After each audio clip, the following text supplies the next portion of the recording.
This beauty is the Primary Weapon Systems MK1 Pro, an adjustable piston-operated AR pistol. Really excited to get into this. There's a lot to talk about. We'll get started coming up next on GBGuns.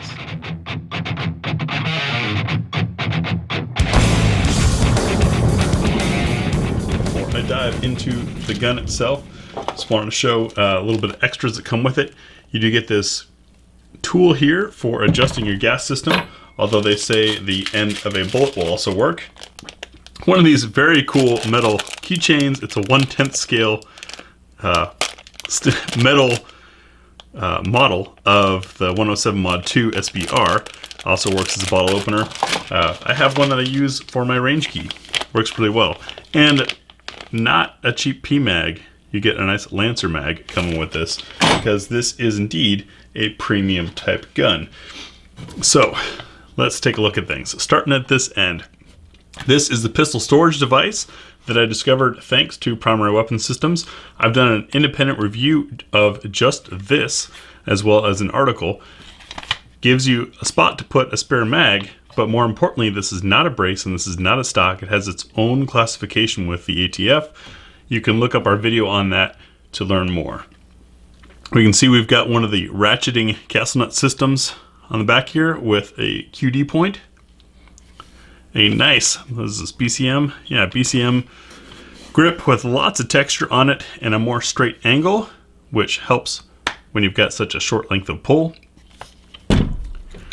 Radian Raptor charging handle, logoed with the Primary Weapon Systems logo. I think that's pretty cool because Radian is here in Oregon and Primary Weapon Systems is also a Pacific Northwest company based out of Idaho. We can see we've got a billet upper, no forward assist. That's part of what makes this the Pro model. Excellent alignment from the receiver to the handguard because they are completely built for one another. Coming down our handguard, you can see we've got M-lock slots. It has a nice flat bottom that feels a little broader than most, which reminds me a little bit of the old triangle handguards that I really appreciate. There's your adjustment for the gas system, and we'll get into that. And we've got a flash hider. And underneath, I don't know if we're going to be able to get it on camera. It's hard to see even with the naked eye. Down in, sorry for the strobe there. Down inside, I can't really see it. Sorry, I can't show it to you. There are 4 vents that help vent excess gases. They vent downward onto the barrel. The instruction manual does mention cleaning for that, and then it's not really that big of a deal. Come along the other side. Interesting, there's no QD points on this handguard. You can see it's obviously a billet upper and our mil-spec style lower, BCM trigger guard there. All right, let's take a look inside the gun and we'll field strip. Before going inside, I do want to show you that the manual breaks down very clearly what each setting on the piston system is intended for. Also shows you how to deal with this rather unique or uncommon bolt system. And they even have a recommended velocity listing by caliber and barrel length. This being the 11-inch system, I believe it said about 2,600 feet per second. As you know, we tend to not follow those guidelines for the sake of science. And we'll show you what our results are. Upper lower fit is very tight. Excellent fitment there. And let's get this system out and I'll show you what we're dealing with here. So there is our piston. It is removable for the sake of cleaning. In fact, we're going to have to do that, aren't we?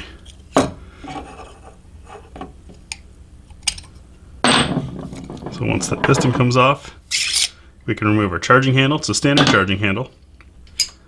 And we've got a little bit of spring load on the bolt here.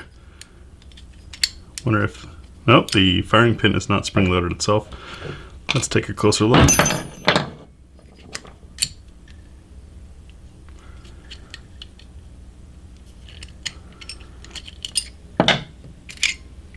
There's our spring on the tail of our bolt. You notice it's a very different looking system. There's no gas rings here. It's a unique bolt because the piston is doing all your movement. There's no need for gas to come back into the chamber. The advantage to that is it tends to make for a cooler running gun as well as cleaner running. We'll be testing that when we get out to the range. Let's see what they did for extractor here. And we do have those little rubber bumpers that everyone loves to see. They help prolong the life of the extractor.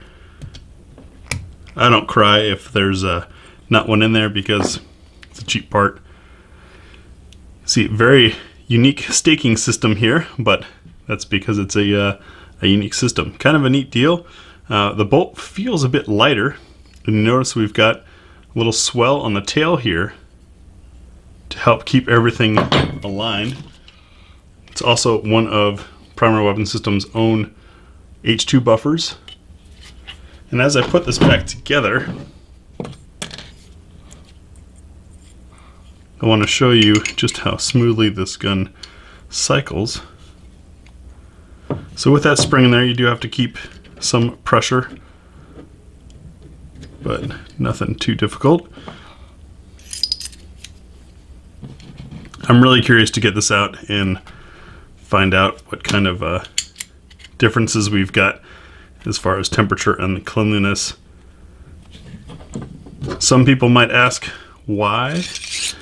Well, the standard AR system has been around for a long time. Why not do an upgrade? So getting this all back together can be a little tricky. You've got to guide the piston into its home up in the upper receiver. See how nice and cleanly machined that is. This gun is just absolutely beautiful. I would say it's going to be a shame to get it dirty, but I mean, that's what it's for, right? So you've got to get your piston up in there and then also find the home, the little slot where the charging handle pops up and in. There we go. And then once all that's together, it slides right in. Because there is that spring pressure, you do have to come at it from the rear a little bit and give it some rearward push to get everything back together, assuming your pins are out all the way. Come on, what's going on here? There we go. All right, with the pins in, now you can hear how nice and solid and smooth that is. There isn't any of that kind of wobble that happens as the carrier comes to the rear. Everything cycles very smoothly, so I'm looking forward to this to see what kind of recoil we get out of it. Like I said, also to see just how cool and cleanly this runs. I think what we'll do is bring out an 11-inch AR pistol along with it, a standard one, and we'll measure the carrier temperature before and after some rapid fire, if that's something you guys might be interested in. And of course, we'll start clean and see how dirty it gets along the way. I don't think we'll have a need to adjust this piston according to that manual, but it'll be interesting to see how things change.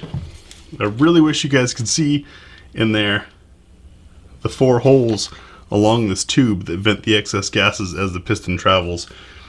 Primary Weapon Systems has an excellent visual demonstration of it on their website. I suggest you go check that out if you're curious about it. I am just chomping at the bit waiting for a chance to get out to the range and give this guy a try. I've seen these around. They're another piece that, you know, at first glance, like, okay, it's a billet upper, what's so neat about it? But this piston system, especially with the ventilation there, it's going to be pretty cool. What kind of gases are we going to feel on our hands? Is it going to get hot there? We'll find all of this out when we get it up to the range. Just wanted to give you guys an up-close look at it before we go shoot. Thanks for watching.